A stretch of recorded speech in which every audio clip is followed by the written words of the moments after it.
Welcome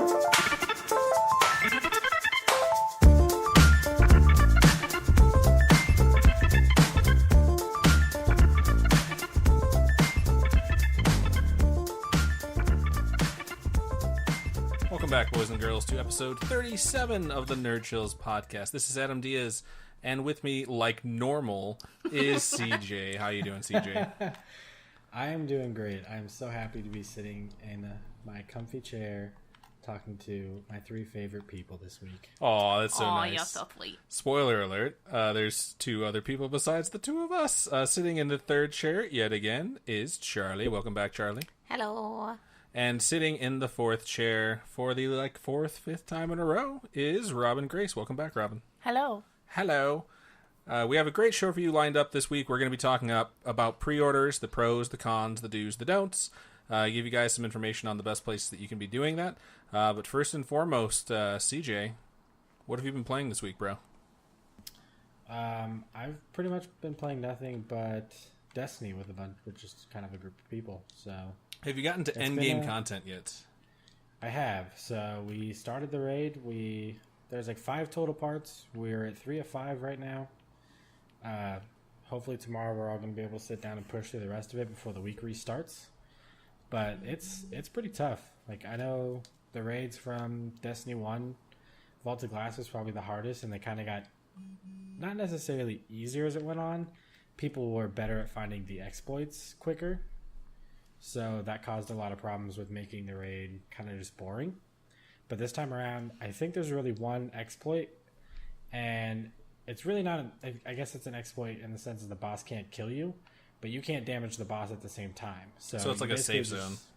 Yeah, so you just do the exploit until you're ready until your friend's timers come off and you can revive them.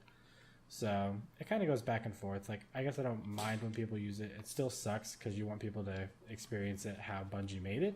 Right. But at the same time, people do what they're going to do in order to get world first and all that fun stuff. That is true. I remember back in the day, if we had an exploit like that in World of Warcraft, we definitely would have used it, especially if it was just a safe zone. So more power to them. That's it for CJ, I suppose. Charlie, what have you been playing this week? This week I got a bunch of VR games, and I got my VR finally. Oh, snap. So I played that. I played Static. What else did I play? I don't know how it's pronounced. It's like Gnog. It's like Gnog. That sounds right. Gnog sounds right. And then I played a couple of others, and then a couple of the ones I have require move controllers, so I didn't get to those. But I played those, and I played a little bit of Everybody's Golf. Really, I've heard really good things about Everybody's Golf. It's pretty solid. I mean, it's just a Hot Shots game ultimately, but it's fun. For those of our loyal listeners who don't know, Hot Shots Golf was always called Everybody's Golf over in Japan, and they finally just decided to make the official change to the official name in the States. But I've heard really good things, so if you're a fan of Hot Shots Golf and you're asking yourself, where's that series been? That's where it is. Yeah. So, yeah, I got to play with the VR. I will say that my opinion hasn't really changed of the VR. Owning it, I still feel the same way that I did before, which is just that it's interesting and fun to tinker with, but not something I'll be playing all the time. But yeah, I bought a game, a top-down God version RTS style game, and Aria is now on the recording table. So if you guys hear noises, that's what that is. But yeah, I couldn't really get into it too much because it required too much movement of my head to control each unit. Oh, yeah. And it got very frustrating. I think so far the game that I like the most is Static. And that is a puzzle game, but it's really interesting. You're being tested on, and you have to complete puzzles, and it kind of reminds me of Portal. I was going to say, except no moving. You're just stationary. But it is pretty fun. Of the ones that I've tried, I think I'd go back to that one. Right on. Cool. That's a lot of shit, I'm not gonna lie. So, Robin, what have you been playing this week? I've just been playing Fallout Shelter like I usually play. I think I've played Overwatch for one day, but I picked up Death Smiles again, which is very, what is that one game, Galaga? I don't know, it's the game that you played, I haven't played it, so. No, what is Galaga though? Galaga is the one... The shooter where you're at the bottom of the screen shooting up? Shooting the ships. As they come down, like Space Invader style? Kind kind of like that. Just I guess. describe the game that you played for Well, us. it's Paint like- a word picture. I'm not good at that, okay? But it's an anime-esque game where it's a side scroller and you're playing this adorable Lolita character, but you're shooting at all these monsters that are surrounding you and shooting these lights and stuff at you, and you're trying to Oh, so you're describing Gradius. Gradius, that's the one, yeah. Yes. Okay, like Gradius on crack. I Yeah. remember this now. Yeah, it was horrible. I was like, if you want a seizure, now's the time. Yeah, that thing was intense. I was watching. I was like, "This is if I do have epilepsy, I will discover it at this moment." Anything else? That's about it. That's all I've played, yeah.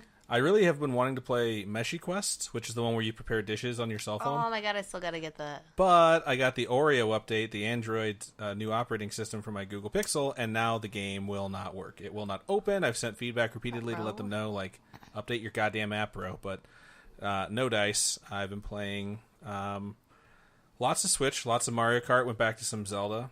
I played some Kamiko, Kamiko, and then I just saw that a bunch of sites are running their top 5 hidden gems on the Switch, and Kamiko is in the top 5 of all of them. Oh, cool. It's very Zelda-esque, and it's very fun. But I did download the demo for Project Octopath Traveler, which is, as promised, 16-bit. It is very Squeenix. And its demo allows you to access 2 of, I think, the 8 or 10 main characters. Each character starts out in a different area of the world. And has a different storyline starting out, so I picked one of them and started it, played all the way through the demo, and then the demo, although it ends and lets you know you're done, still lets you explore the world. Each character has a specific talent that they can do that other characters don't, and the guy I picked has the talent of he can challenge anyone to a fight. So I was walking around the town, and it's oh, you're a shopkeeper? Fight me. And you go into a battle system, and depending on their strength rating, you can either just destroy them, and then I challenged the captain of the guard, and he beat the shit out of me. And so you don't get any experience for that, and you wake back up with 1 hit point, and then you can go and rest and get your health back. So I was like, now I feel bad about myself. So of course I went and found the mother of this kid who was asking me to go find her kid, and I was like, fight me, and I beat the shit out of her. Oh my god. And then I went and found her kid for her. So I was like, this game is awesome. And then I had Robin play the other character, some belly dancing princess, and I don't think you were capable of getting past the 16-bit graphics. I couldn't. It's like a callback to the last episode because I couldn't discern objects from each other. It was horrible. It is not that horrible. She's just a baby. I couldn't. I'm sorry, but the story is really intense and really human, and it was just so weird. And it's your character gets slapped by this dude in the beginning, first straight off, and you're like, Slapped? what the hell? Yeah, it's I don't know. It's like basically she's a sex slave or something. It's like she works in a strip club. He's like, shake it, sweet cheeks, and yeah, slaps her and in the slaps face. her on the face. What the hell? Yeah, it's Yeah. weird, man. If you have a Switch, download it. It's free. And both of the character storylines are very interesting and they're very fun. I don't think her story's fun. Hers is depressing as shit. Well, you played 20 minutes of it and you gave up, so. She's a stripper with a heart of gold. Exactly. She's like Julia Roberts, except she's not ugly. Well, one of the lines in the game, one of the lines Taking a in the hard game line was stance on that, by the way. even if even losing my dignity is worth it to avenge you, father, or something. So that's super intense within the first 5 minutes of a game. Yeah. I'm not gonna lie. Awesome. So there's that. That's Project Octopath Traveler, right? Yeah. Try it out. Okay.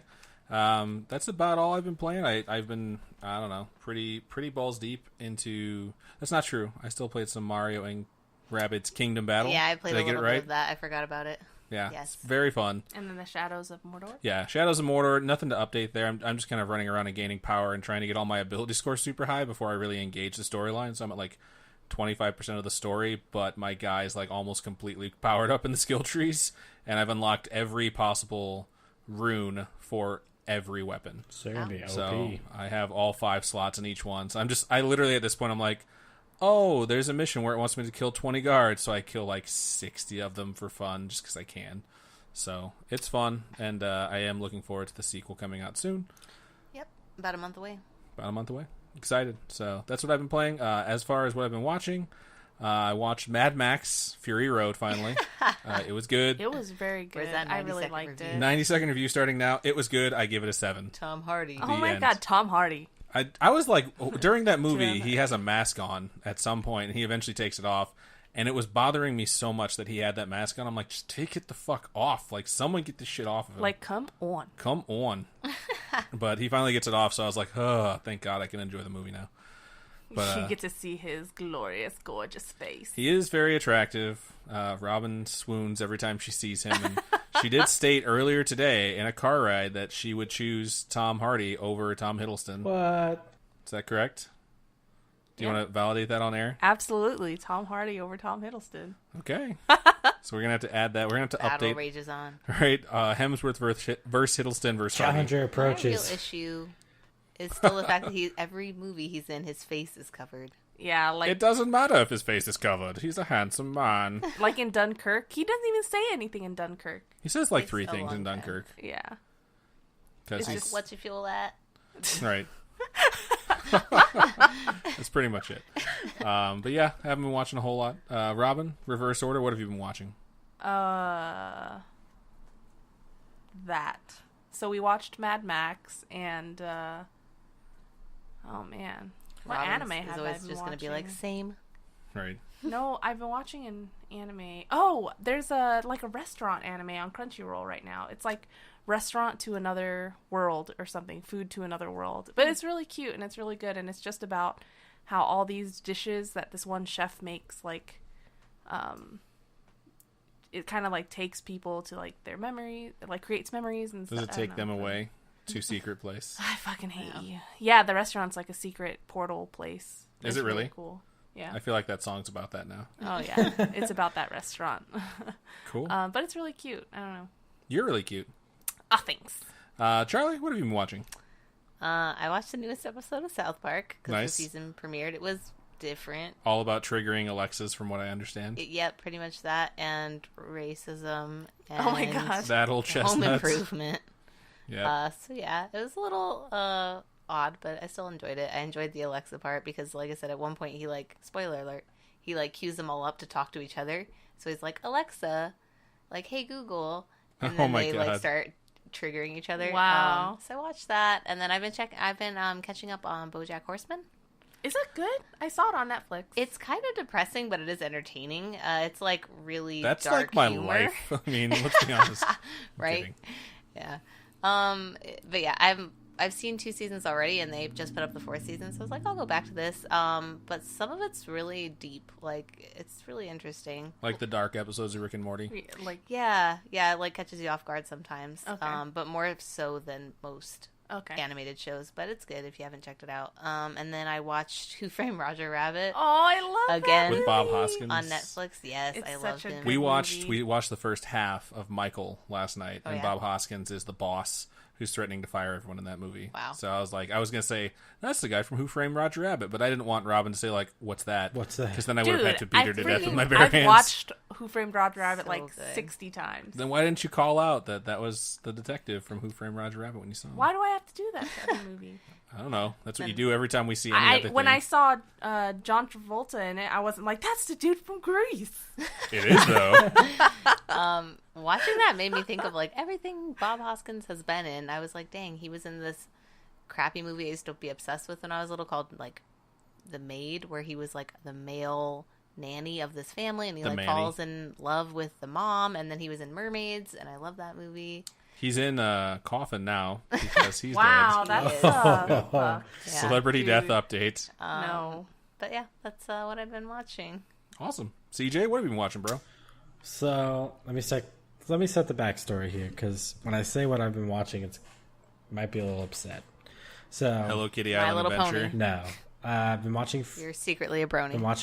I hate to say it. I've been watching Friends, but here's why. Yay! So we were sitting. Me and my coworker were in the back. We were watching The Office because You decided you hated we yourselves. always watch The Office. So somebody was giving us crap, and they're like, "Do you know there's like all these other shows on Netflix you guys could be watching?" And we were like, "Yeah, but nothing's better than this. So why watch anything else?" So we got into this big old long Friends? argument, and then Nothing's better than The Office. Try the British Office. not even close. IT Crowd's really good. I like IT that. Crowd is amazing. IT Crowd is very good, Haven't seen it. but keep going. So Oh my we god. got to the conversation of, so that spun off to who could watch Netflix shows the fastest. So we had some people pick 5 shows, and of course someone picked Friends because that's obviously that's what they think is a great show. And we rolled the dice and we rolled Friends. So now we're in a contest to see who can watch every episode of Friends the fastest. And you have every episode of Friends. Have you tried fast forwarding to the end of each? You of them? can't do that. So we found a little loophole because I was trying to cheat. I'll be honest. Sorry, guys. Wow. To everyone who listens. So if you start up Netflix and you start a show and you try to fast forward to the end, or if you skip any part, that little red bar that shows you've watched the episode or where you've left off in the episode doesn't move from the beginning of the show. So how we're going to have to figure it out, like who wins, is we basically elected one person to be the judge, and once whoever finishes, they have to go through that person's phone and make sure every episode has that red line to the end of every episode. That's so much work. Have you tried setting it and forgetting it? You just have to come back to it and tell it, like, yes, I'm still watching Yep. every 4 episodes, I think. I mean, I could do that, but I'm just trying not to cheat. I want to be. And then if they There ask should you- be a quiz at the end of this. Robin All can right. administer that quiz. If you I can want to administer write this up like a quiz. 10-question quiz, me and my We can play Heads Up. buddy Or- Heads up or Heads Up quiz. 7 Up. I'm not No, familiar. it's called Heads Up. It's like an app, like game from Ellen DeGeneres. Like she made a game, Oh yeah, I have it on and my it's phone. like, yeah, and they have a Friends deck, and you guys can just Oh. play that. That's not a bad idea, actually. Genius. Or whenever they ask you how it's going, just tell them where you're at and then go, "Oh, that's Chandler." Oh, Phoebe, Oh, you're what such a free spirit. You can get away with that. No problem. Yeah, So- man. Like I can just so many quotes and so many episodes. Just I love Friends. Sorry. It's okay. Everyone has problems, and that's yours, among other things. But not really. Friends isn't a bad show. I like to shit on it. I'd rather watch How I Met Your Mother, but I still hate that show's ending, so whatever. It's basically like they stole Friends, made it a bar instead of a coffee shop, and then made the 2 characters, Robin and Ted, instead of Monica. Is it Monica? No, Rachel. No, it's Rachel and Rachel Ross. and Ross. Yeah. Well, I was gonna spoilers tag you in alert. this clip.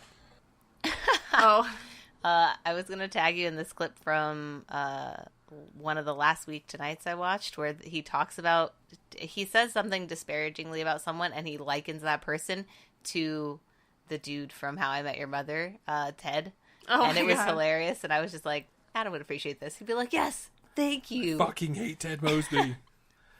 I hate Ted. Anyways, It's hard not to hate Ted, but cool. That's what we've been playing. That is what we've been watching, and we'll keep you up to date on CJ's adventure on trying to watch all of Friends. It's not worth it. We all know that, but we'll watch him do it. So we do finally have the 90-second review of Defenders, which we were able to recover from not working inboxes that are now currently working. Hopefully they stay that way. John, one of our fans, wrote this, and I just want to go ahead and give him a big shout out. Thank you for sending this in. For all of us who haven't seen Defenders yet, we will see as I read it if it is spoiler free. It'll be very interesting to go through this. But let's just jump into this 90-second review of Defenders. Defenders is the culmination of the Netflix MCU, which started with Daredevil and ended with Iron Fist just this year. It is part of an original 60-episode arc, which Netflix ordered from Marvel. While the individual shows have their strengths and weaknesses, the great thing about Defenders is that each individual character's flaws are made up for by their teammate. Matt Murdock's indecision is covered by Jessica Jones's leap and look attitude. The best pairing and the most classic is Luke Cage and Danny Rand get together. Favorite part? Not for any political reasons, but the discussion between Danny and Luke Cage about white privilege is as poignant as it is hilarious. And that is one of the key features of Defenders. It moves us, as all good fantasies do, away from the politics of the day while at the same time sharpening our focus on them. Favorite character? Alexa Reed, played by the... Alexandra Reed, played by the... Inimitable. Played by Sigourney Weaver. She plays coolly desperate. That's such an odd way to describe someone. Probably the best sequence with Alexandra was a training montage. I've been a Sigourney fan since Aliens. Love that she can still kick a little butt. Why hasn't that name taken off? Sigourney. Sigourney? I don't know. First kid's name. It's like Adolf. I don't know why it hasn't taken off so much. But I don't know. With the way things are, who knows? There's going to be a big string of Adolfs soon. That's This amazing. is way over 90 seconds, man. Oh, yeah, it is. Favorite line, going back to the review, favorite line, you are the stupidest Iron Fist I have ever met. I like that because I hate Iron Fist, so that works for me. The action sequences are a lot of fun with the mixture of styles, from brawler to stylized swordplay. They are well choreographed and shot. Even Finn Jones looks a bit more the part as Iron Fist. As an Iron Fist comic book fan, I was very much taken aback at the lack of physical preparedness Jones had for the part. He didn't look like...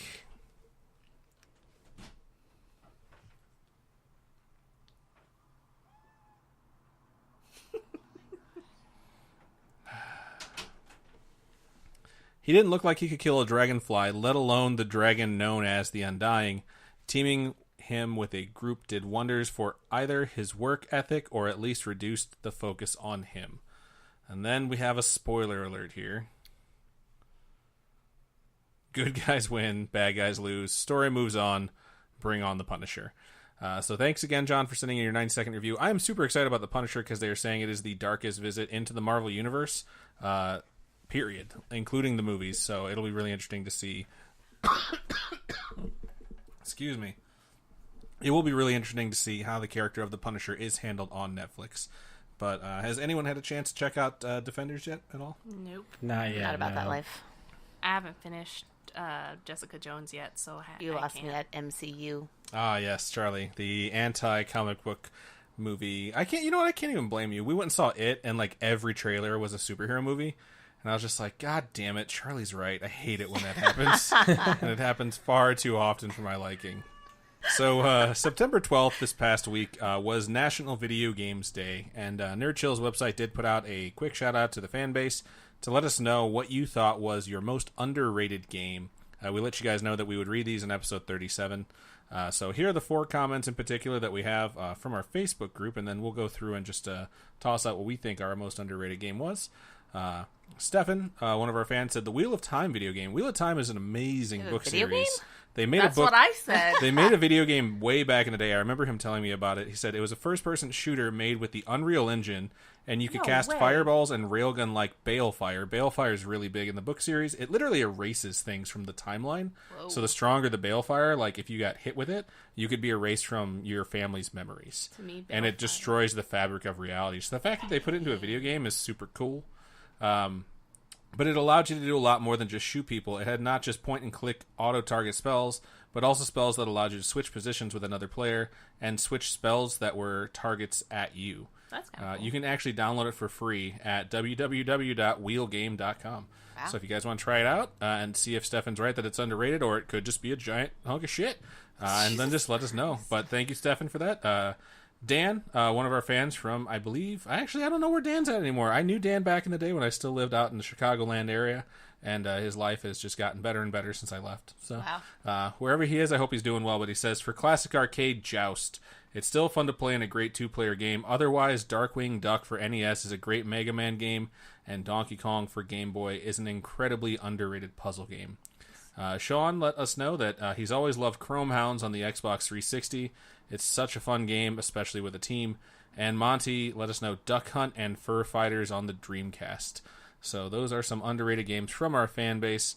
I'll start with Robin. You had a couple underrated games you talked to me about this week. Well, I had a friend, Gab, who said that to her an underrated game would be Parappa the Rapper. I will say it's not poorly it's more like rated. a cult classic. Yeah. Yeah, it doesn't have the mass respect that most people think it would deserve because it kind of did start the rhythm genre entirely. Parappa is actually the game that inspired the guys who created Guitar Hero, so that is true. What about your personal opinion? My Robin? personal opinion is Sunset Riders on SNES and Sega Genesis or whatever. But it was just like cowboys, Wild West, like what is that one game we talked about earlier? Starts with a G. Not Gradius? Galaga. Gradius.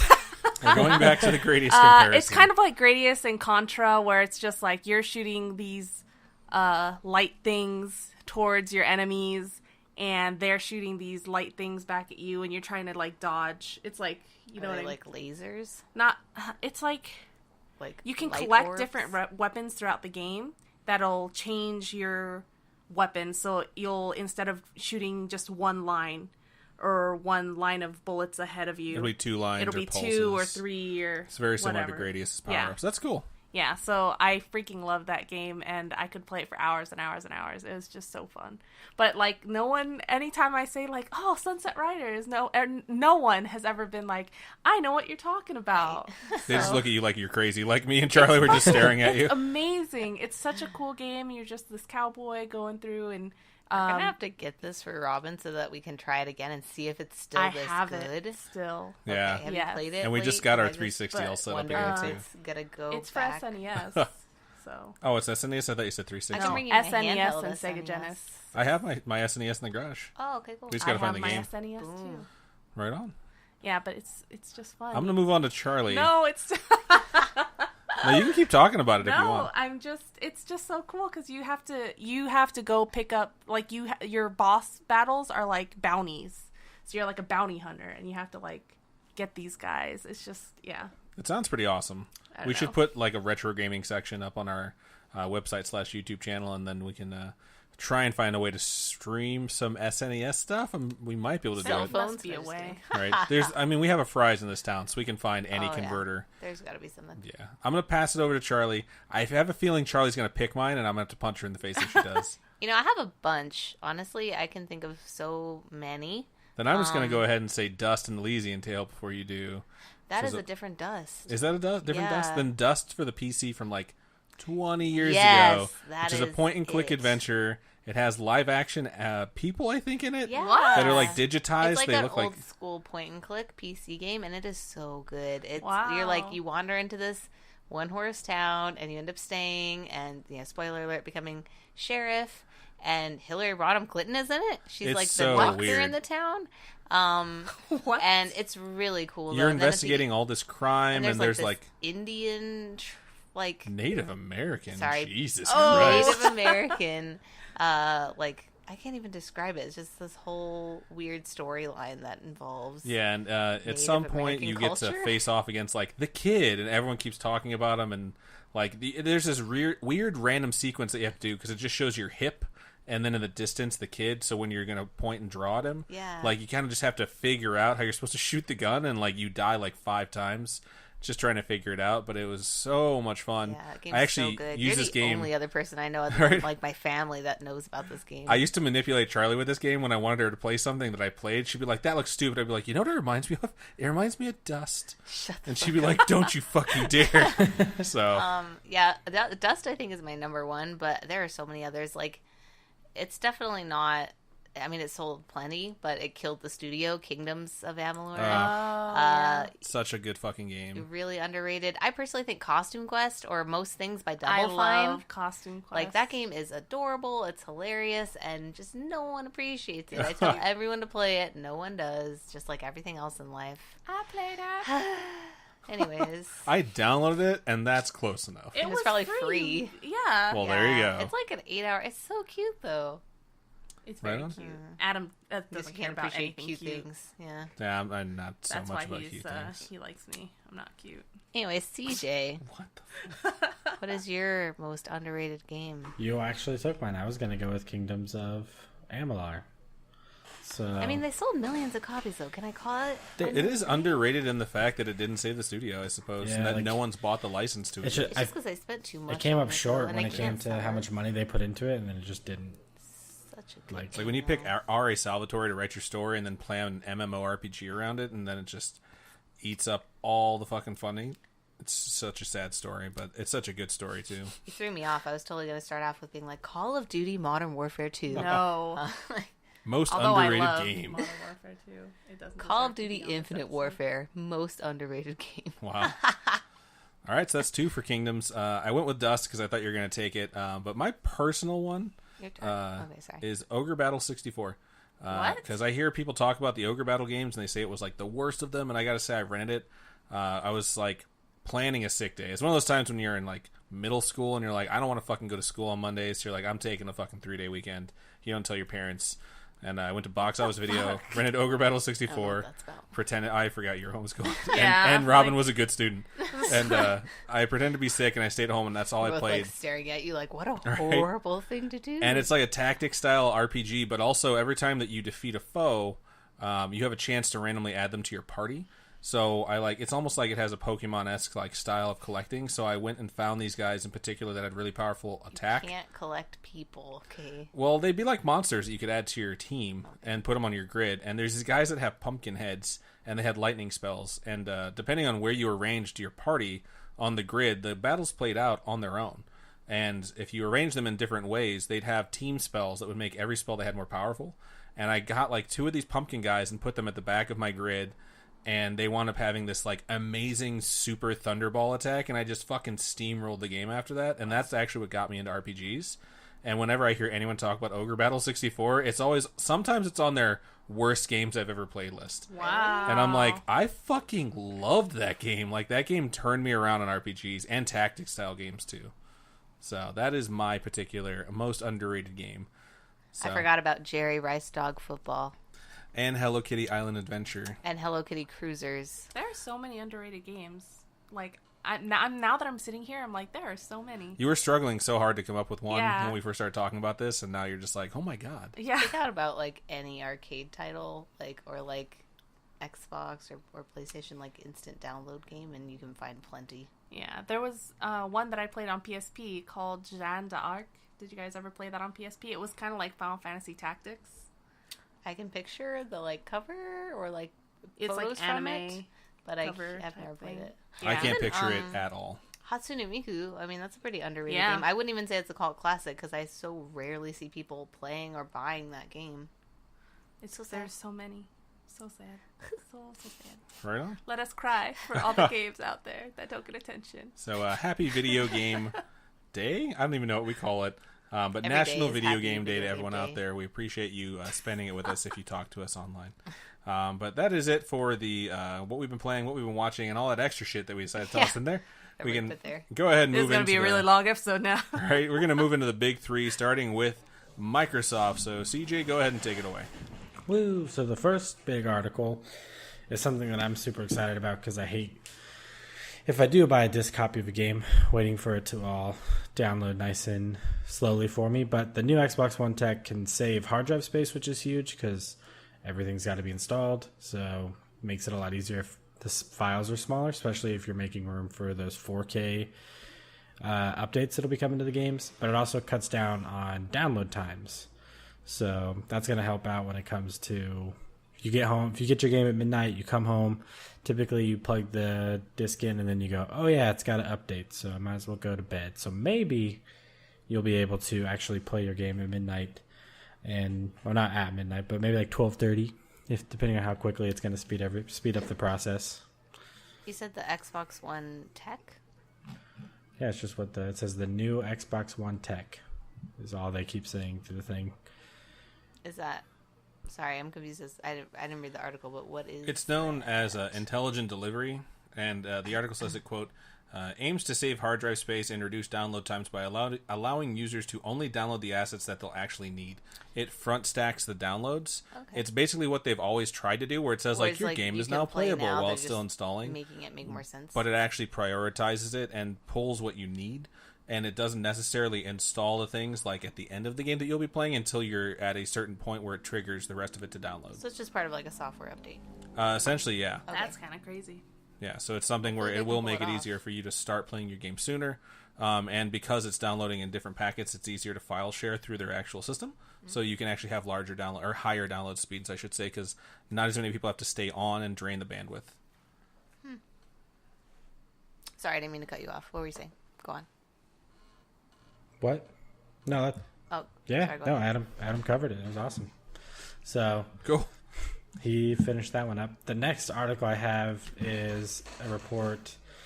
So Xbox One game capture is going to be increasing its 720p, right? Its resolution that it records in.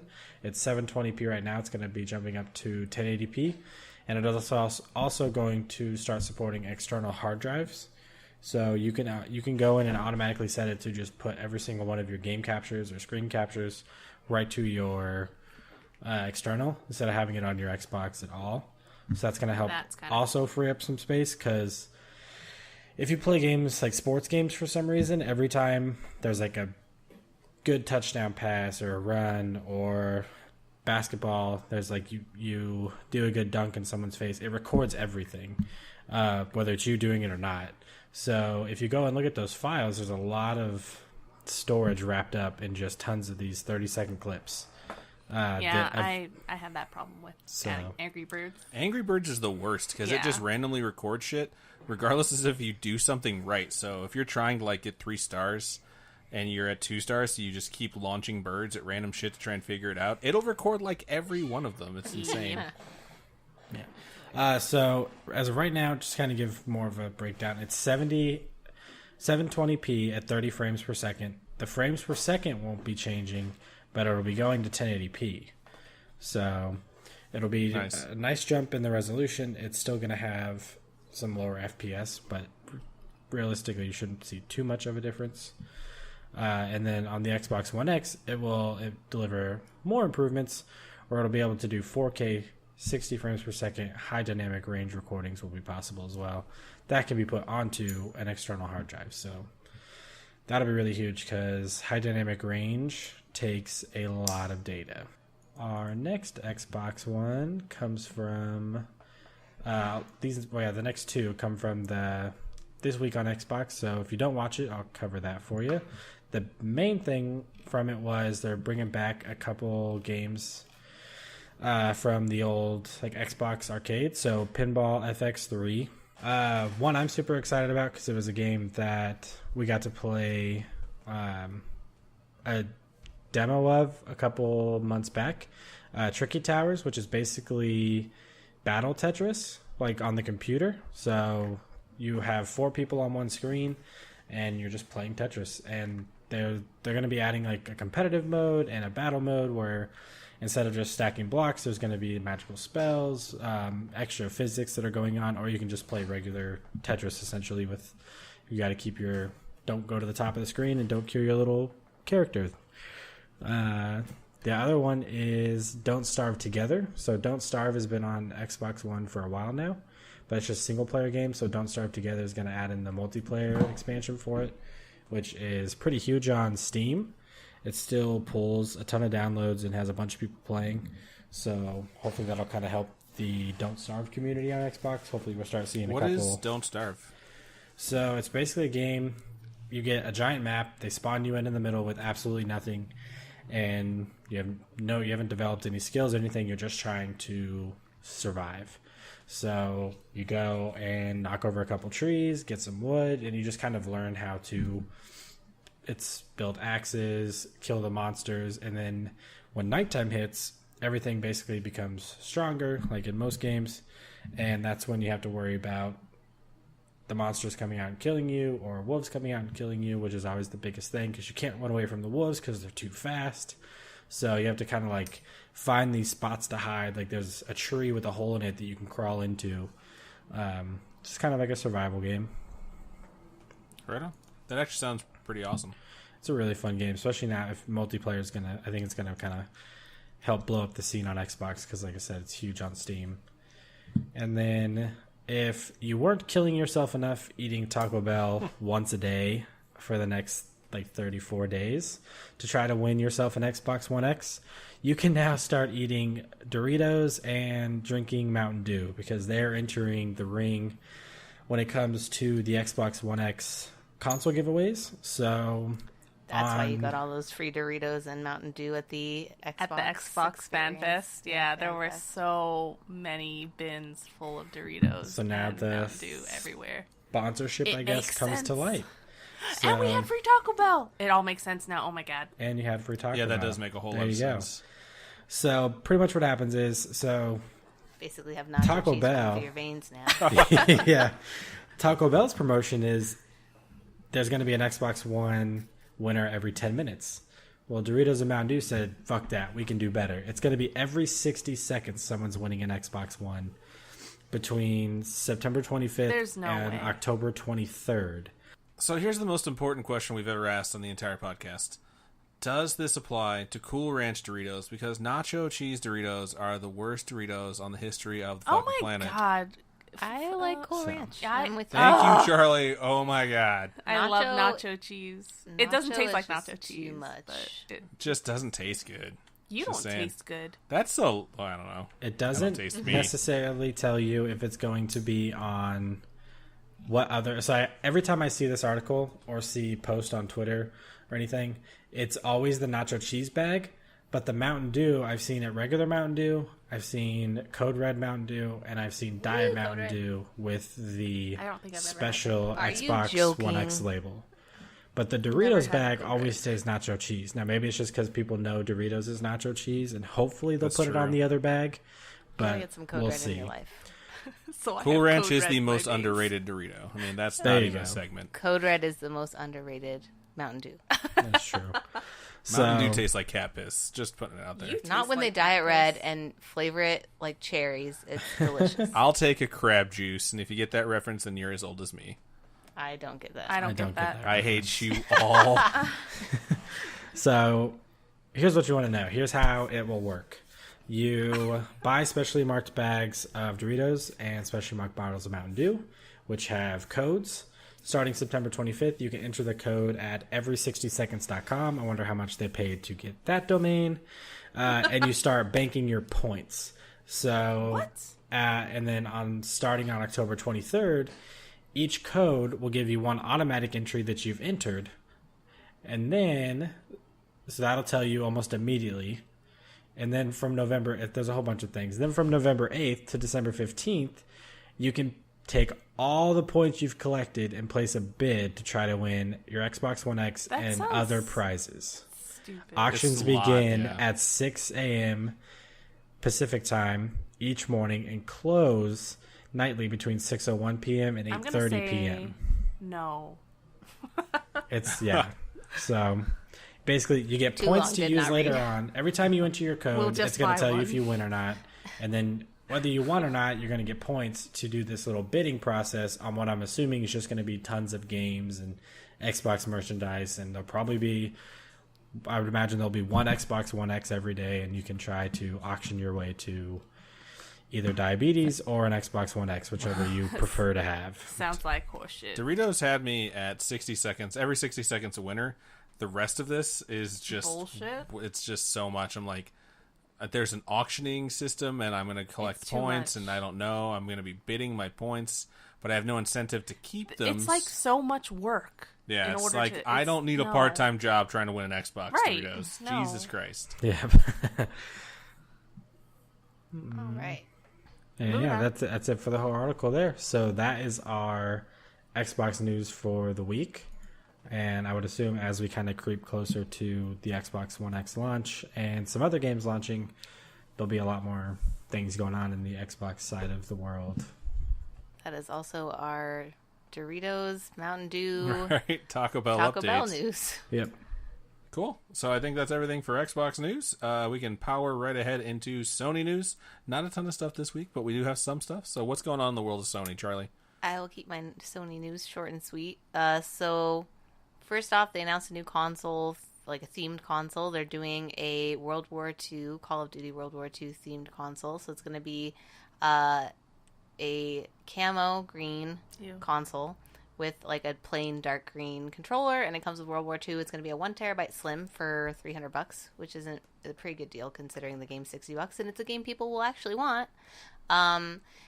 One person that I know that works for Sony said, and I quote, "It's ugly, but it's ours." That's hilarious. Also, when we made the joke of like, we can't even see it because it's camouflage, Oh she my God. didn't get it. And then when she did get it, she was like, damn, I've heard that joke 3 times today and I didn't get it any of the times. Wow. But yeah, it's not a pretty console, but it seems like a pretty good deal. It's That's not true. John Cena. So how do I collect points that I can later bid in an auctioning system? Well, I mean, through retailers you get rewards points, but other than that, I can't think of any way. And we'll get to that later in this episode. Yes. And then for my second piece of news, there are rumors that Dragon's Crown is coming back to PS4. You said Dragon's Dogma. I was gonna tackle you like It is. no. Oh, I meant. Sorry, I was thinking of the other one that we always talk about. Scalebound. Scalebound. Scalebound is an Xbox game.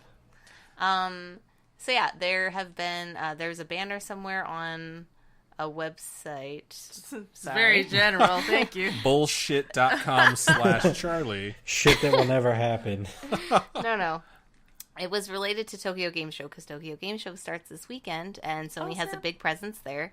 And there was a banner on a website that showed PS4 description and characters from Dragon's Crown. So they're kind of hinting at the fact that there might be a re-release of Dragon's Crown, which is a pretty fun side-scrolling RPG.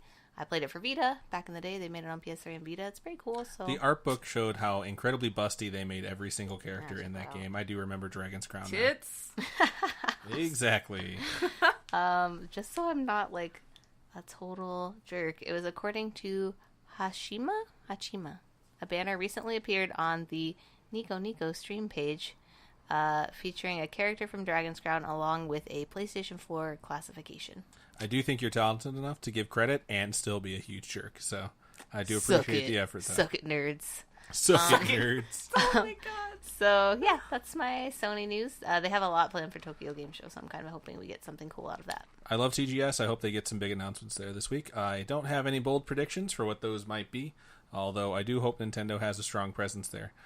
So we will see, but they did just have a Nintendo Direct, which will lead us right into Nintendo news. Take it away, Adam. I was gonna say my friend works for my Square Enix. My friend works for Square Enix in Japan, and I was just wondering if he's gonna be at Tokyo Game Show because he's like an art designer or something. Well, I know we do have the scoops here on Nerd Chills, but I do not have the agenda for your friend, so I do apologize for that. Before I jump into the Nintendo Direct, I will go ahead and talk about the article that was posted everywhere from Nintendo. They did state that the Super NES Classic, or Super Nintendo Entertainment System Classic for the layperson, has had its production, quote, dramatically increased. In fact, the Nintendo of America president, Reggie Fils-Aimé, which is spelled bizarrely, did say that there are unrestricted... Have you never seen it spelled? I've seen it spelled a lot. It just, every time I see it, I'm Ames. like, what is this name? Yep. He did say he strongly urges people not to overbid on SNES Classic on any auction sites, and he told the paper that he initially released this to that you should not have to pay more than $79.99. Along with this information is that they're going to be re-releasing some NES classics as well, and they are going to significantly have more than the original production for the NES Classic for the SNES. And that original production, by the way, was 2.3 million units for the NES Classic. So hopefully it won't be super hard for everyone to get one of those, because I know I definitely want one. I will say before we get into the motorcycle driving by outside, but before we get into the Nintendo Direct, last month, for the month of August, the PlayStation 4 was not the best-selling console, nor was the Xbox One. It was the Nintendo Switch. Wow. Yet again, It's so... switching it up. It is switching it up. I hate you so much. But the console continues to not just do well, but starting to dominate. It has been the top console 4 of the 6 months of its availability, and that is with the console shortage, with Xbox One Slims and PS4s and PS4 Pros being readily available. It's doing very well. Don't worry if you're afraid of change, though, because Grand Theft Auto is still selling plenty of copies. In fact, the top 10 of the sold games for August 2017 are as follows. Madden NFL 18, no big shocker there. Number 2, Grand Theft Auto 5. When will it die? It won't, because they keep releasing When will it DLC die? for it. I can't. It can't stop. It won't stop. Uncharted: The Lost Legacy at number 3, Splatoon 2 at number 4, Legend of Zelda: Breath of the Wild at number 5. So that's 2 in the top 5 that were Nintendo Switch exclusives. Dang. Number 6, Tom Clancy's Rainbow Six Siege, not Yeah, that Wildlands. game is still Siege crazy, continues to still sell very popular. well. Number 7, Mario Kart 8. Number 8, Call of Duty Modern Warfare Remastered. Number 9, Crash Bandicoot Insane Trilogy. Yes. And number 10, Overwatch. So Yes. Nintendo has 3 in the top 10 that are only being sold on their system. That is quite impressive. Good for them. That's doing really well. So that said, let's get into some news from the Nintendo Direct. There was a bunch of shit announced. A lot of it was very good. That's where they announced the Project Octopath Traveler demo that I talked about a little bit earlier on the show. They did also announce another console bundle on top of the camouflage You Can't See Me console. But the Nintendo Switch will be being paired with Mario Odyssey, like everyone predicted. I'm just upset. Why are they not doing themed consoles? Like, why are we just paying for the same gray fucking console? I'm sure they're going to get there when they release their, like... highlighter yellow Joy-Cons, red Joy-Cons. Like, it just blows my mind. That Pro that Controller Animal looks Crossing cool, one. though. Yes, I totally agree. There's a Pro Controller coming out? Yeah, there's a Mario Odyssey-themed Pro Controller. Is it cute? Yeah. It's super cute. Other things that were announced, Xenoblade Chronicles 2 did get a release date. It will be releasing in the West December 1st of this year, so they will make that 2017 date that they had stated, unless And it they gets a push it back. collector's edition. Is it? Yeah, it's got a $100 collector's edition now. That's kind of awesome. I'm going to have to look into this. Skyrim on Switch did get a date as well. November 17th it will be coming out. November 17th is the same day as Battlefront, I believe. Star Wars Battlefront 2. Yeah, so Standard I will edition. not be able to play Skyrim on the Switch. Sorry, I'm going to be too addicted to But what Battlefront about 2. your Zelda skins? At least you already have all the amiibos because they announced those will be compatible with it. That's true. But Skyrim will be waiting for me because it's been waiting for a very long time. Yeah, I mean, it's only, what, like... 6 8 years? years old, 7 years It's old? 11. I 2011. it came out I think before I graduated from So college. 6 years. So it's a while. 2 Bethesda games were announced. Doom and Wolfenstein 2: The New Order or the New Colossus will be coming to Bethesda. Switch. Going down, like, going hard in the Switch category. Bethesda's going straight balls deep. Yeah. And I am okay with that. They did state that their the graphics are going to be a little bit different for Doom when they move it over. It'll be arriving the holiday season. They didn't say a specific date. Wolfenstein 2 will be coming sometime in 2018. Kirby is getting a new game, and it'll be called Kirby Star Allies. And the 3DS Kirby Battle Royale release date was announced as well for January 19th, 2018. No one cares because 3DS sucks. They had a lot of stuff for 3DS. I'm, like, constantly surprised by how much stuff I they think continue now to that do they're for seeing 3DS. the incredible sales Switch is having, they're like, fuck it, we're going to carry both. Like, we're just going to keep pushing both because then the 3DS can be the kid's device and the Switch can be the adult device. Well, then, like, what's crazy to me is we just got a new DS. We had that Samus 3DS, and then they announced the Pokeball 2DS. So it's And like that was my next bullet point. tons of new themed consoles and new games for it, and that just blows my mind. And then Metroid did really well. It did very, very well. It's getting very good reviews, too. The DS that Charlie's referring to is a Pokemon-themed Nintendo 2DS XL. It basically looks like a Pokeball on the outside, and if you flip it open, it's black and red on the inside. It's as non-spherical us. handheld can resemble a. It's as much a non-spherical handheld can resemble a ball.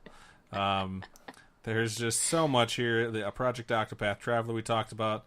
Mario Party is going to be making a novel return by way of Mario Party: The Top 100 for 3DS, focusing on the mini games from past Mario parties. Dude. The game has the top 100 true to its name. So that's pretty fucking I was awesome. hoping it'd be like top 50, You're just hoping just top to throw 50. people off. That's funny. And Top, sell you the rest in DLC. top 58. Minecraft will also be making its way onto the Nintendo eShop. Oh, God. Actually, it already it's- dropped on yeah. the 3DS. They were like, and it's out today. I was going to say, I've seen this, so this is kind of an old article. And this is the one that I thought was really interesting. They announced, and I should say they revealed, the first MOBA on Switch, Tencent's Arena of Valor. It does look kind of interesting, so give that a look-see if you're a fan of MOBAs. So Nintendo had a bunch of shit in store for us at their new Nintendo Direct, which is great. But that's pretty much everything I had for Nintendo news, so actually nothing to yell at them about this week. Give it a couple weeks, and I'm sure I'll be back to that tone, but things are going really well for Nintendo right now, and I'm pretty proud of them for that. Yeah, let's see. Super NES Classic literally comes out in, I think, 2 weeks exactly. So give it a Oh my couple God. weeks. Yeah, we'll see how that works out. But moving along into additional news, we'll try and power through these as quickly as we can, because we're about an hour into the show. Yeah, dude. And we do have a topic that's might take a little bit of time. Ubisoft did announce a surprise PC shooter by the name of Automega, ATOMEGA. It is quite interesting. It's got this very stylistic art to it that's like blocky, and as you proceed through the game, you kind of grow because you're playing one of these creatures that goes from a single queue all the way up to story-high death bots. It kind of reminds me of... what is the name of that game? Katamari? Am I crazy? Beautiful Katamari Damacy. That might be it. Where you just roll around, you collect junk to become Yes. bigger and bigger and bigger. I fucking But it's also a That's first-person the shooter. story of my life. yes. So it's going to be very interesting. We're going to keep an eye on this. It is being made by Ubisoft, and like we said, Rainbow Six They Siege is make doing really games well. that don't suck. So they know how to make multiplayer FPSs, which is kind of awesome. Earlier this week, Variety did announce that Patty Jenkins, the director from Wonder Woman, has signed on to direct Wonder Woman 2. Woo. Good for her. Some consistency in the direction of that movie will probably make the Smart. sequel a little bit more successful, and I hope do so. enjoy. I They do look forward to seeing that. They should have made it really stylish and like done the teen years and gotten Diablo Cody to do it or something. Oh my god. What the fuck? The next piece of news I am actually very excited for. This has actually been a little bit controversial. They have picked the director for Star Wars Episode 9. They were saying that Rian Johnson, who is directing Star Wars Episode 8, might come back to direct Episode 9 and have some carryover. He came out and said, no, that is not going to happen. So everyone's like, well, who the fuck are you going to get to direct Episode 9? And they're calling it Star Wars Episode 9, The Return of J.J. Abrams, because he will be coming back after directing Episode 7 to direct Episode 9. Why did he not do 8? He moved on because he had other commitments that he didn't want to work on. He basically cleared his whole schedule to do Episode 7. Yeah. And then he said, like, cool, I've done it. You guys were going to switch directors after this anyways. He was like I'm such a gonna big move Star on. Wars nerd, and then he was just like, see ya. Yeah. And now he's coming back for 9. And I'm okay with that because he's the kind of guy where if 8 doesn't go the direction it needs to, he can come in and fix it. And if it goes the direction it needs to and it feels good, he will come in and he will, for lack of a better term, finish it off really well. So everyone here's hoping for a happy ending. Wow. Yay. Jesus. Oh Yep, my I God. went there. So I'm really excited about this. Star Wars fans out there, I know we don't have a ton of them that really tweeted us or talk to us on the Facebook group too often, but I would really like to hear what your opinions are, because I have heard some people shit on J.J. Abrams, and realistically, Force Awakens kind of brought Star Wars back to prominence because it had been shit on for 3 straight prequels. And then after that, we got Rogue One because people believed that you could have a gritty Star Wars story again. So I am excited for this. I thought he did a really good job with Force Awakens. I thought that it felt a lot like some of the previous movies, you know, and that was kind of disappointing. But other than that, I mean, I thought he gave us a solid Star Wars game. Yeah, movie. I think when it comes to Force Awakens, he was pretty open about it being a love letter to the original trilogy, and all the movies that it felt like was the originals. So that for me, I was okay with. I think the criticism that everyone levies at it regarding a rehashed plot is unfair, but at the same time, when you keep using Death Stars, and it's like, oh, it's a death planet now. It's like they literally have to compare the size of Starkiller Base to the Death Stars. Like, move the fuck on, man. Like, go with something else that's not a giant ball in space. It's going to shoot a death ray at something. Like, Yeah. focus on the actual characters, focus on the Force, since it's Awakening. You know, focus on stuff like that, and not have this giant end-all be-all battle at the end of every Star Wars. You don't have to do that, you know? It's like, you don't always have to have an epic battle. That's why I really like Doctor Strange, because they show up at the end, spoiler alert, they show up at the end of a big battle that they missed, where everything's fucked. They rewind time, and the ultimate conflict comes down between Doctor Strange talking to Dormammu. And that was it. Yeah. And I was like, that is so much different than all the Marvel movies and all the formulaic, like, and now here comes the big battle scene. It was literally just like, no, he's going to do this differently. And that's one of the things I really appreciated, and I'd like to see something like that with Episode 8. That being said, I was a little disappointed with 7's, like, I don't know, Kylo Ren, I just felt like was such a puss. I actually really liked Kylo Ren because they make it a point to show you how strong that bowcaster is the entire movie, and he gets shot with it and somehow still manages to fight. And that's what people don't realize, is that Finn, the stormtroopers that Finn are like the elite class stormtroopers, and he still manages to completely destroy him before then fighting Rey after that. And it's like, holy shit. Like, everyone's like, he's kind of a bitch because he's a crybaby. And, like, the thing about young Force users that are not in control of their powers and are giving into the dark side is that they have tantrums. And he's also still really being pulled by the light side, so I kind of was okay with them showing it that way, but I hope they develop it the right way in Episode 8. And I think he's going to get a really major pull back to the light side. I expect him to completely go back to the light side by the end of the trilogy, in fact. And I think it would be really cool to see, but we'll see what happens with it. And I think it's kind of like watching a Netflix show versus watching a show live on TV. It's like, I didn't really like Episode 1, but when we saw Episode 2, I understand what happened now. Yeah. Versus when you watch it on TV, you're like, oh my god, this episode is so boring, and then everything that it had happen sets up the next week's episode. So it's a lot harder with movies, especially when you're writing a trilogy across different directors. But Yeah, that's not a way to make this news segment short. Short at all, but it's okay. We'll get there. Do you want me to take the next one? Yeah, I thought put you'd this really one in enjoy here. this one. Go for it. Well, I thought Robin would really enjoy this one. So Bethesda is officially calling Fallout Shelter their biggest Fallout game ever. Fuck yes. Because they reached a huge milestone. They reached over, 100 million players across mobile, PC, and Xbox One. That is incredible. It's so good. But I maxed out my shelter now. Or my Yeah, vault. you hit the cap for your shelter. It says Fallout Shelter players have played over 385 million hours in the Vault Management game, and they are calling it now their biggest game, and they're giving out some free stuff because of that. So if you, How do I get this free stuff? It says to celebrate the milestone over the course of the next 5 days. This article's from a couple days ago. Bethesda will give away $10 worth of in-game items, like extra lunch boxes and Quantum and stuff like that.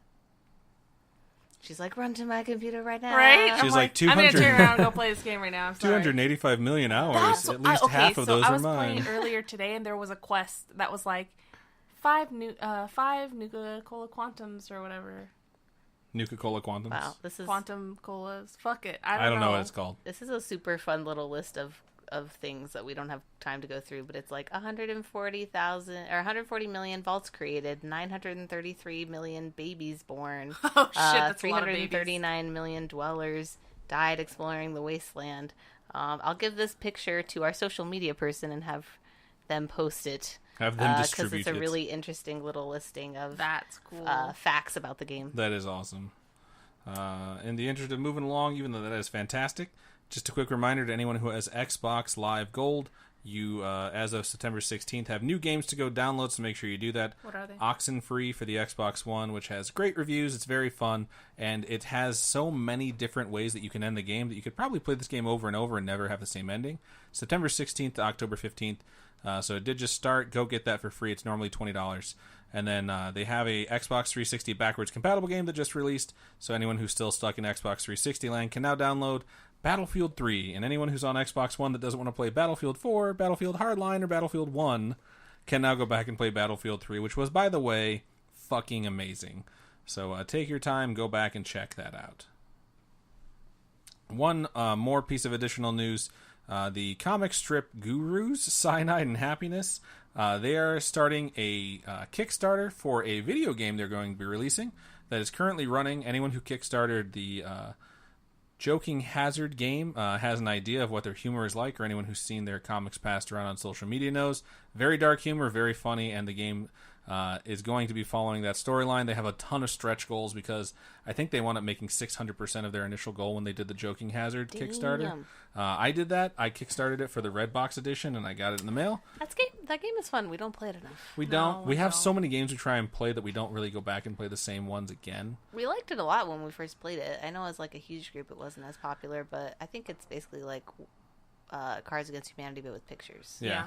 And it's a little bit more evil A little humor. bit darker, a little Yeah. bit more death. And When there's a jerking picture of off like and someone stuff. about to like blow many someone, dicks. it's a little bit different. I will say that something super cool that Cyanide and Happiness did, if you guys are on the fence about Kickstartering, is that they have an expansion pack. I think they have 2 expansion packs now for the Joking Hazard game. And after Hurricane Harvey and Hurricane Irma, they did say that anyone who would purchase anything on their website for a 7-day period, every bit of the proceeds was going to go to hurricane relief efforts. That's really Nice. cool. Yeah, so I was like, that is super impressive. I unfortunately didn't really have the money to go ahead and dish out to go and buy myself something and have it be going to the Harvey people. But it's really cool to know that that was available for anyone out there. So good for them, good for you guys. I will definitely Kickstarter this. So last piece of additional news. Oh my god, guys, we made it. Player Unknown's Battlegrounds. We refer to it as PUBG. Continues to break records, and the most recent record that it broke on Steam was one held by Dota 2 for the most simultaneous active users. The record was previously at 1.29, and it was only a month ago that PUBG... 1.29 million. It was only a month ago that PUBG got to 800,000 active users, and as of the time this article was published, which was yesterday, they are now at 1.3 million concurrent users at Shit any blew given up. time. It's It popped insane. off. It did pop off, and it passed Dota 2. So it's it's literally becoming. It's funny because I listened to Podcast Beyond, and they were talking about PUBG, and how you never know what game you're going to want to be an exclusive on your console. And they were all so pissed off at this news that it was just growing exponentially, because they're like, how the fuck did Microsoft know to make this an exclusive? It's like, well, they really didn't, but they probably just checked something and said, like, hey, this game's in early access and it has 800,000 active users. Maybe we should invest into making them a console exclusive. So they did, and good for them. I mean, let me just say that they had so many like exclusives at the press conference. But they were that such like, bullshit exclusives, they like, were announce exclusive. bound to get one hit, I would hope. That is true. But we will see what happens with that. But that is the end of additional news, and now we can move on to... And that's the end of the Butt Nudge. All right. Our night, main everyone. topic. Our main topic this week, ladies and gentlemen, is pre-orders, and whether or not you should, and if you do, where you should go, and the things that you should absolutely avoid if you do it. Charlie, as someone who works in retail, where video games are capable of being pre-ordered, what is the big sell to a person who walks in who's never pre-ordered a game? I think it depends on the retailer, quite frankly, and that's what people don't really get about pre-orders. I think that if you're going to pre-order, you should go with a place that is going to allow you to remove the pre-order if you want to. Like, that's my biggest thing. There are plenty of places out there where once you reserve, it's set in stone. You don't necessarily have to buy the game, but your money that you put down is gone. And I've heard lots of different stories from certain retailers where people went in and they got their pre-order bonus, like when they bought the game or when they pre-ordered the game, but then when they went to get their game, the store didn't actually have their game. So personally, from my experience, if I was going to pre-order online, I would do Amazon, because most of the time you get 2-day shipping, and if you cancel it before they charge you, then you're good. You don't have to worry about it. You can get your money back as long as it hasn't shipped. And if you pre-order it through physical retailers, just make sure it's one where you can get your money back, because that's the most frustrating thing is like Xbox Live and PlayStation. They don't typically offer you your money back unless you go through the effort of calling them or reaching out to them, and that's just a lot of extra work. That's my biggest take on it. So, Robin, you are someone I know who pre-orders off of Amazon quite a bit. Describe, and someone who has worked at GameStop previously, describe why you would prefer to pre-order on Amazon for specific things versus GameStop or other brick-and-mortar retailers. I just like to order through Amazon because, one, it's easy, and I can just search through my phone and be like, I want to pre-order this. But Amazon, if you have Amazon Prime, you get a discount when you pre-order video games and stuff. And then you get their pre-order guarantee, which is if the price drops on Amazon at all during the time from the point you pre-order it to the game comes out, you get charged the lowest price that ever happens to that product. So I order books and movies and games and everything because it's cheap and you save money. And then they don't charge you at all until the game comes out. Like, you don't have to pay anything until the game comes out. How does it work as far as shipping? Do you get it the day of, or does it come after? Typically day of. It's day of. Good. You get free day of shipping. That's yeah. cool. It's or just really, not- it's release date. Yeah, it's just not the moment it releases. Yeah. So You still have to wait, but So depending on when your person shows up, like you might be waiting till the Yeah. afternoon or something. right. Yeah. And they have up for, until like- 8 p.m. to deliver it Right. But before for like it's the officially average late. person, who, For someone when like the me, game I don't comes out care. on Tuesday or Friday, Yeah. like you're not going to be home until 5 Yeah, it's like, I'm anyways. not going to be home until then. I I, don't- have to work, whatever, you know, I don't so care why do I though. care? Like for me, it doesn't matter. I like if a game comes out, I'm not gonna be like I need to have it right away. I think it depends on the So, game though. Like yeah. Fallout 5, Yeah. you're telling me you're going to wait all day? no? Like, literally, my Xbox One X will arrive while I'm at BlizzCon. I'm like, oh, yeah, that sucks. But when Switch released, I was like, I will be there, and at fucking 12:01, I will be driving home to anticipate driving back because I got the wrong Switch. But I will be driving home to start a 24-hour stream because I could not wait to play Breath of the Wild. I think it depends on what It it is. depends There on- always yeah. is going to be those things that you care enough about to get like the instant you can put your Yeah. hands on Right. it. But like Xbox One X to Yeah. me, I'm not worried about that either because it's an upgrade. Like I have a Right. console that can do that stuff. I'm not like dying. It's not Yeah. a AAA title that I'm dying for. That So, being said, I doubt they're going to give you any kind of discount on that anywhere. Like, I'd be shocked if it's Right. cheaper No, on yeah. Amazon or anything because no one's making any money off Right. that console. So you might as well get it as fast as possible because I Why have not? pre-ordered games from Square Enix though. Squeenix. Yeah, and Yeah. that works the same way as They handled their own in-house pre-orders, correct? yeah, They but do that a it's lot. kind of like So does Ubisoft. it's like Amazon where they don't charge you till the game comes out. But what's cool about Square Enix is if you like to buy a lot of Square Enix stuff, you get points for everything that you buy, and then you can use those points to get free product. So it's kind of cool. That is nice. So CJ, you've talked before about the Bank of GameStop. Yeah. So I'm gonna briefly describe the argument that's made against pre-orders, and then I want you to describe why it doesn't make any fucking sense. So the argument typically made against pre-orders, and you'll mostly hear this in games media, which is ironic to me because they get everything for free. And they get advanced copies of just about everything, except for Bethesda, who finally said fuck that, because review scores will destroy their sales regardless of whether or not they're being done by someone who's competent. But the argument that's made against pre-orders is that why would you pay money up front for something that you're not going to get your hands on? It doesn't make any sense.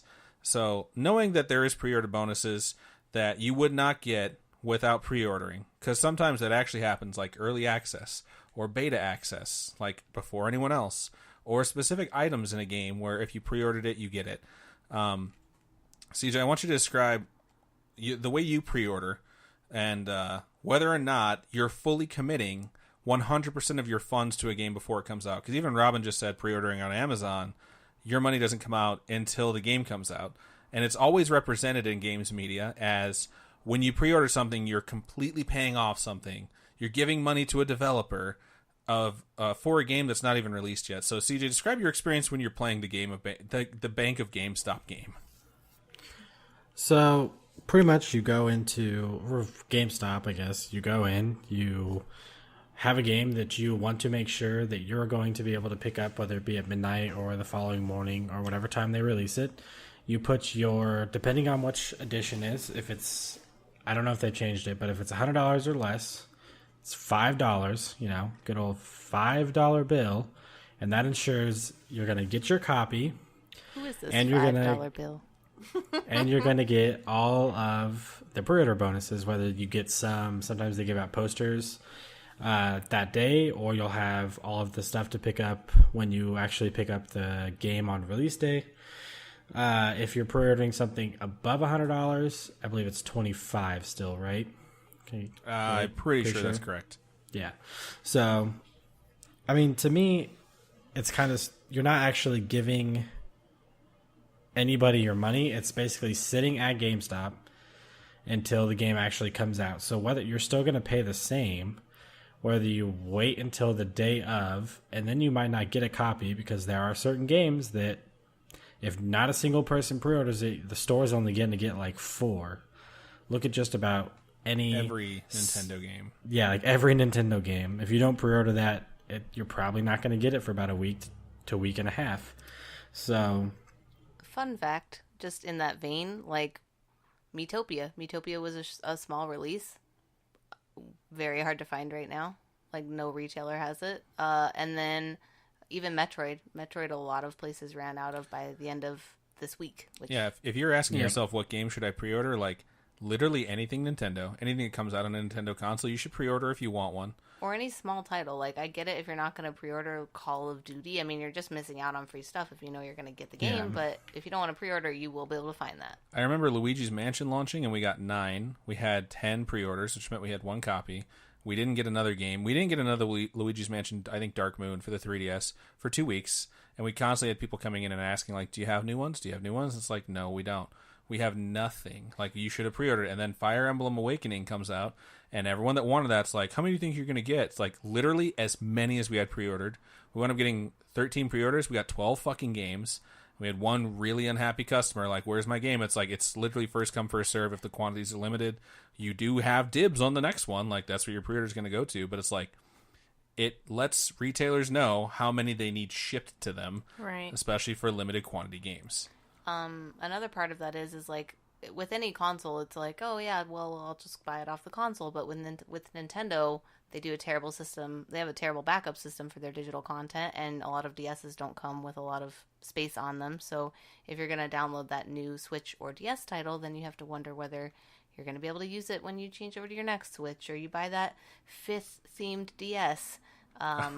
So that's With how many times they change how a console will look, too. Oh gosh. and you can only do transfers a limited amount of times. So yeah, it's a big pain to just go digital for them. So another big thing for me as the release of games change, like a lot of games are starting to push towards these Friday releases.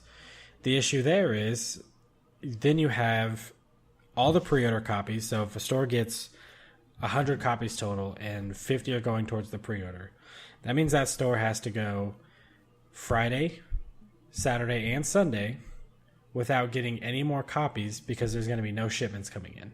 So when Sunday comes and they're out of their copies and they have to turn away people, that's going to hurt the store. It's going to hurt the developers. It literally hurts everyone involved. Yeah, it's not good. With them releasing on Tuesday, it's not as bad because then obviously you have Wednesday, Thursday, Friday to get more games in.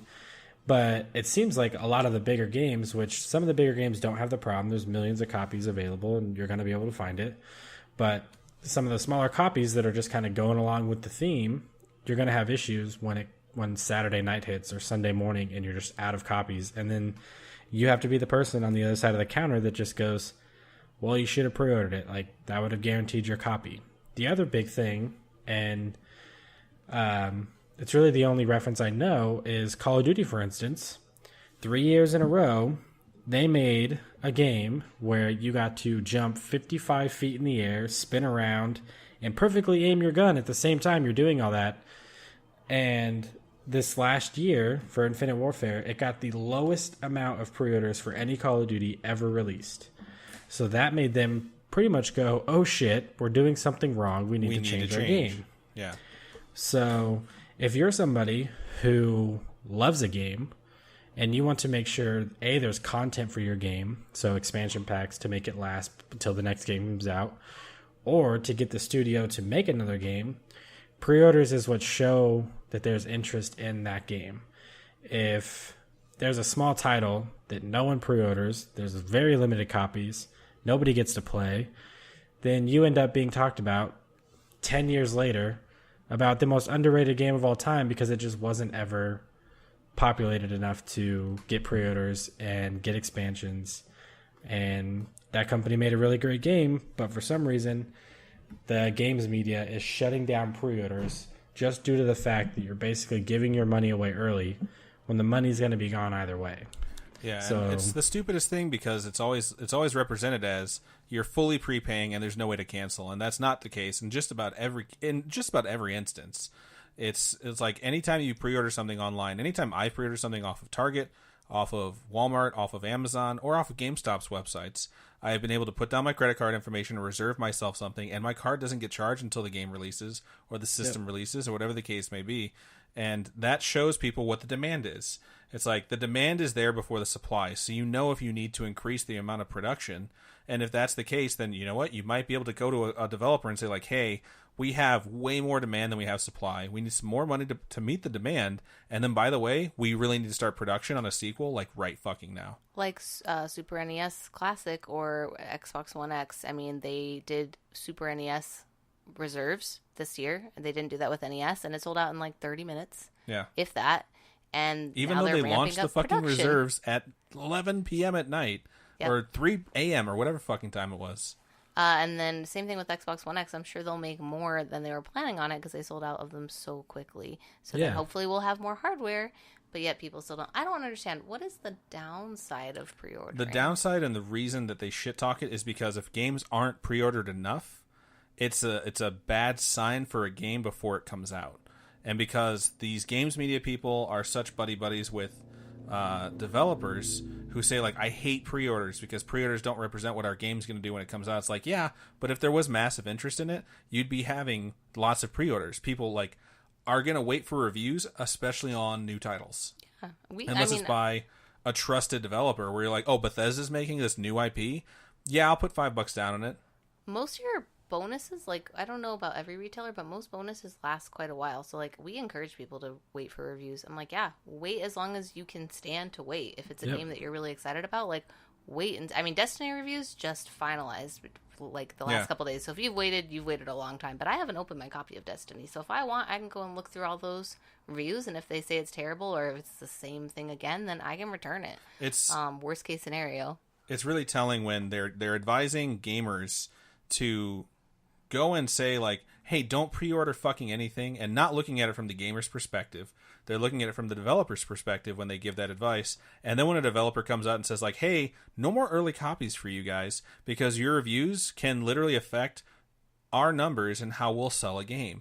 And now they want to go to war with Bethesda and talk shit about the fact that Bethesda doesn't want to give them early access and tell people like, well, you know what? You're going to have to wait even longer for your review now.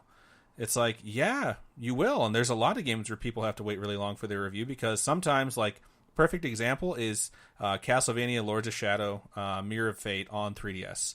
IGN released an early advanced review of it and gave it a 5.0 and said it was not good. And then Kotaku, like 3 days later, released it and said it's a must-play. And I picked it up anyways because I love Castlevania. And guess what? It was one of my favorite Castlevanias that I played on a handheld system. And that includes Circle of the Moon, which is my favorite Castlevania game. And I'll include Symphony of the Night on PlayStation 2 as well. And because IGN's reviewer didn't like what happened because it wasn't exactly Symphony of the Night, he shit all over it, and it severely affected the way Castlevania was going to perform on that system. So when developers come out and say, like, hey, we're not going to give you guys the opportunity to destroy our game before it releases, now all of a sudden games media are like, well, that's ridiculous. Developers are acting bad about this, but also don't pre-order a game and let them know whether or not you're interested in their game before it comes out. Just read our review when we give you an advanced review that's based off of one person's opinion. Yeah. I don't get the whole thing where people are saying like, well, all your cash is gone right away and you're paying for that whole game, and like it misrepresents the argument. And it's not even an argument. It misrepresents the process entirely. The process entirely. Really, the only time you play it, you pay when it's like a Kickstarter or something. Which that was going to be my next point. Is like people are so into Kickstarter nowadays, and that's something you're paying for something that's not even you're paying for an idea. Like, and granted, I don't know what the rules about like choosing to cancel your funding if it's not going in the direction you want. I know they give you updates, but still, you're paying for something that's just somebody's concept. And you're willing to fully pay for that so they can fund their product. Like, and God knows what's going to happen with that. Like with Oculus, like they sold that for tons of money, and that would bother me if I kickstarted that. So I don't understand how Kickstarter is so popular, but pre-ordering is so unpopular. Is down, yeah. And what gets me is if I go put $60 down on a game, and I don't pick it up for a couple days because I'm busy, and I read a review like Friday the 13th, for instance. I bought it just that day because Adam wanted to play. If I would have known that it was not going to be working for the next week, I would have never bought it, and I would have been able to get my money back through the pre-order because you just go in there, tell them you don't want the game, they give you the money right back. It's not gone. The money's not it doesn't make any sense to me to just not pre-order a game because they're incentivizing you by giving you free stuff. You're guaranteed you're going to have your copy either the day you want to pick it up, or if you want to wait a couple days, that's perfectly fine. And then you're guaranteeing that if you hear something bad about the game, or you change your mind at any point, you can just go and get your money back. There's no penalty, there's no fee, and one of the biggest things, no harm, no foul. One of the biggest things we left out too is that, like Charlie just mentioned about Xenoblade, is that there's a collector's edition. And if you don't fucking pre-order collector's editions, you're not going to get one. And that's just how that is. And that's why CJ brought up if it's $100 or more, it's $25 down because that is first of all, it's a large piece of inventory that's going to take up a big spot in any retailer's storage. And you're going to assume they're just going to get a fuck ton of these things to sell. And people are going to commit that much money. Charlie has a Hitman Collector's Edition sitting on one of her shelves, and it's pretty high up, and every time I walk in there and I look at it and I look at the price and see how far it's come down, and I know that's probably someone who pre-ordered it that came in and canceled, because even if you commit $250 to a pre-order of a collector's edition, you can come in and say, like, you know what, I changed my mind, I just want the basic game. And now the retailer's fucked, because they still have to house all that shit like Titanfall collector's editions. Oh my god. Those things, just swear to God, are the size of a dog crate. They're enormous. What about those planes for Tom Clancy? Those weren't even that big, but those still took up a ton of space. Tom Clancy's Splinter Cell Blacklist? Blacklist. That fucking game came with a pilotable RF airplane in the shape of like a B-2 bomber or some shit that actually fucking worked. And those just sat in people's back rooms taking up tons of goddamn space. And the reason those came in is because people put the money down to pre-order it and it showed up. And then they have the opportunity to cancel it. Yeah. And realistically, if you want something like that, you can get it. But you're going to have to pre-order it to let someone know, like, hey, I want this, so you can actually have the inventory shipped. A little bit of commitment. Yeah. Especially with all those JRPG ones, those collector's editions that stores get, like, one Super or two limited. of. It comes with, like, a rare art book or, like, printed cells that have signatures on them. Like, yeah, I'm these always are things like, you don't just can I randomly pre-order that, get please? shipped. The only thing I will say against pre-ordering, and I wouldn't say that this is even an argument against pre-ordering, but just something I find frustrating, is all of the different bonuses. Like the fact that they'll have, like, IGN constantly posts guides to pre-ordering and what every retailer has and every different version of the game. And that's frustrating to me. Like, South Park Stick of Truth, or not Stick of Truth, Fractured But Whole broke me.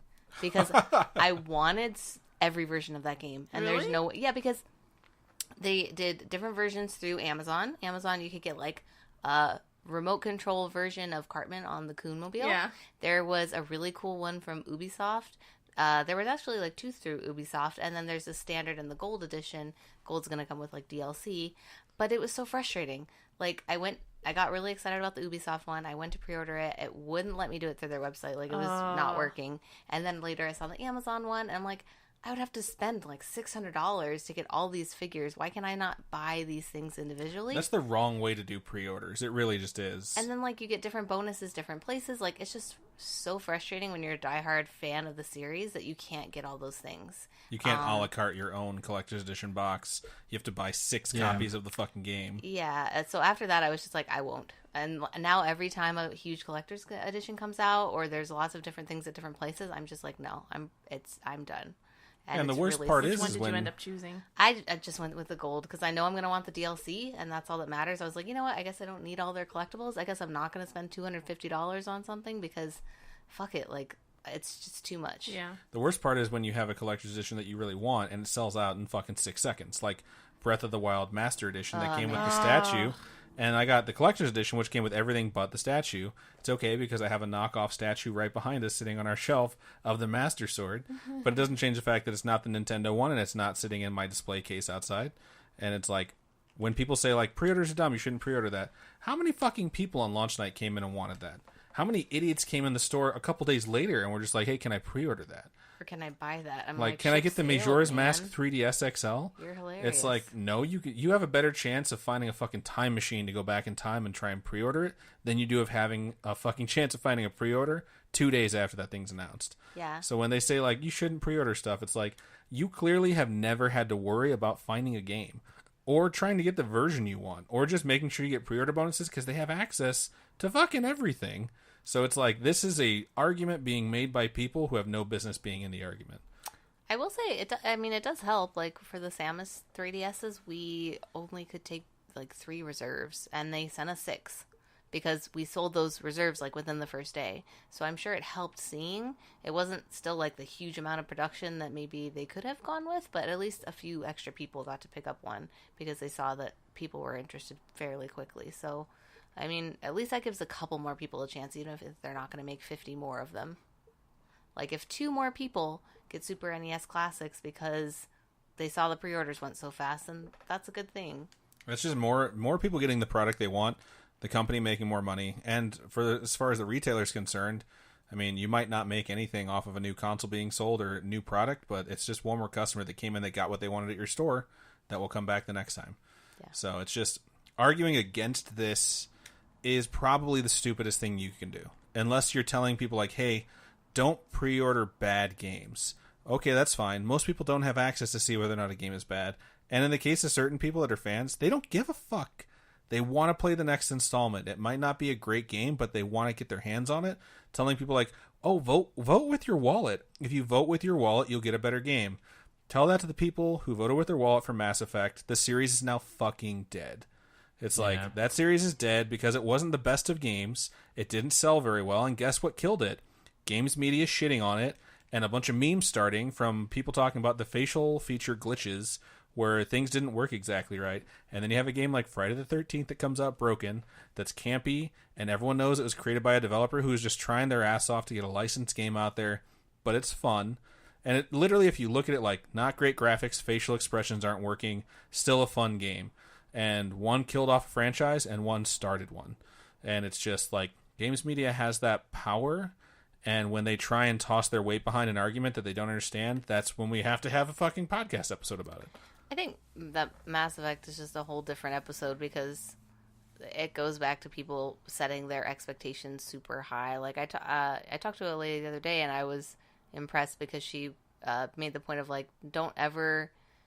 You have to lower your expectations. Like, she was like, I love Mass Effect. I liked Andromeda. It wasn't bad when you got into it. But I went into it forcing myself, like, think of this as a new start. Do not compare this to the other games because you're only going to be disappointed. And I know several people who love the series who went into it with an open mind and didn't hate it. Yeah. Like, it wasn't the best one, but it wasn't the worst one. Like, Arkham Origins. Arkham Origins, not an awful game. Compared to the rest of the series, it's the worst one, but it's not a bad game. If But that's Arkham the Origins problem. was the first Batman to be released in the Arkham Yeah, it would've been franchise, great. everyone would be like, this game's fucking incredible. Because when you get something that's new, you look at the strengths of it and you don't focus so much on the fucking weaknesses. Mm-hmm. And if that's all you're going to do, you're going to shit all over literally everything you come across. You know, and there's people in games media who will do that. People who are checked out. I've listened to a guy review Breath of the Wild like, this game is shit. I don't know why anyone's saying it's good. Like, you have to climb stuff. It's really annoying. It's just like every other open world game I've ever played. It's like, well, no, it's really fucking not, bro. And like, you didn't even get out of the... He literally admitted during his review, I never got out of the starting area. Wow. It's like, so you never even What? participated in the game. Like, you never moved out of the tutorial level, but you want to say that this game is worthless when this game took 200 hours for everyone else to beat. You didn't experience anything of the storyline or the game development or any of the combat systems that have been put into the game except for, like, the fucking tutorial level. And, like, that's just another example of, like, I don't know what I'm talking about, but I'm going to throw my full weight behind this on this website and on this podcast and shit all over something that someone poured their heart and soul into. So someone saying, I'm going to take a chance and put $5 down that I can get back to show my support for a title that I might be interested in purchasing, there is absolutely nothing wrong with that. So that's my opinion. I know you guys kind of share it as well. I don't think there's really a whole lot left in it. We hammered it out pretty well. Is there anything else anyone wants to relay about pre-orders or how you feel? No. I think we covered it. I mean, no one... It's funny because everyone here does it, and there's no problem with it, and I don't think I've really had an issue ever. If I ever... The only problem... Go ahead. The only problem I have with pre-ordering is when I don't do it, and that's only one person's fault. That's my own. Like, there's no... You can't blame GameStop. You can't blame Amazon. There's no one you can blame but yourself if you don't get the game because you had sometimes years to have your game pre-ordered. Like, so it blows my mind when people would come in and be mad because they couldn't get their game, and it's like, it's your fault, buddy. I can't do anything to help you. Yeah, my only problem is when I'm like too late. Like, they only have like 3 or 4 that you can pre-order, and then I'm like, God damn it. No, I agree. So it's really difficult That for me does when suck. someone who gets everything for free tells me I shouldn't pre-order a game and not support a developer just in case a game is bad.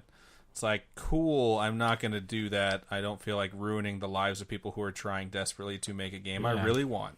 Because no one goes into creating a video game and says, like, let's make this suck dick. Like, everyone's trying really Unless hard it's to a make game the about best sucking game dick. possible. Yeah. That's true, unless it's You know? like the dick sucking simulator GTA game. 6.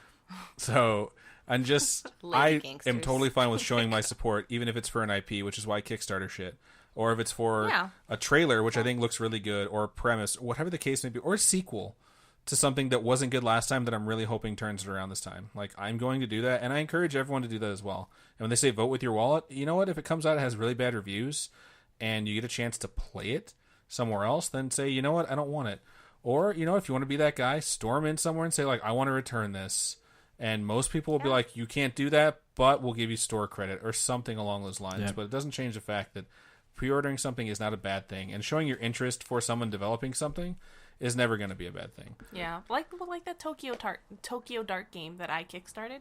Like, I had no idea like what that gameplay really was going to be about. I wasn't in the beta or the alpha or anything. I just was like, I'm going to give this developer money. They're backed by Square Enix. So it's like, it's not going to be horrible, hopefully. And it's just like you put your faith in someone and you're like, And you are hopefully rewarded. Yeah. So It's just weird. I feel like because of all the articles that have been put up about like the negative reasons for pre-ordering or not pre-ordering or whatever the case, that's what's changed things, because people just see headlines. They don't actually get into it or figure it out for themselves. But right. there are so many other things that we pre-order and we have no problem like iPhone. Right. iPhone 10. John Cena had the best Talk to fucking me. tweet. He goes, "How is this going to work for me?" And it's just like, he just won the goddamn internet today because you can't see him. iPhone X unlocks with facial recognition. Oh. Robin just looking at me completely lost. So that's I don't care about iPhones. Sorry. that's a different podcast though. But yeah, I think that's everything we got for you guys this week. Thank you so much for listening to episode 37, I think it is. It's a long episode. Sorry. Very guys. long episode, but that's okay. I know you guys love to hear our voices. Right.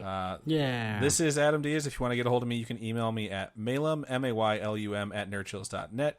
You can tweet at me at the Adam Diaz. You can also tweet at the show at nerd_chills. You can talk to us on the Facebook group, facebook.com/nerdchillspodcast.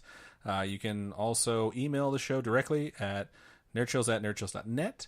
I think that's it for the show plugs. We do have... Oh, yes, we do have Patreon, so support Yeah. us. Yes, please. And Anyone who our wants to go ahead and content. kick us anything you got to give, we are more than happy to take it from you. And I hate to be a Robin, but it is a Facebook page, not a Facebook group. Oh my God. We have a Facebook page, facebook.com/nerdchillspodcast. Also, Nerd Chills. make sure and check out our Patreon. If you are a patron, you do get early access to every episode by around 24 hours. You're welcome. You're welcome, everyone. So that's everything I have. CJ, where can the fine folks find you? Sacred Infinity at nerdchills.net, right? Yep. .com. I was hoping you'd be yeah, like .net. EDU. .net. To- We're not a university yet. If you want to toss me an email, I will get back to you on any questions you have, or if you just want to give any comments.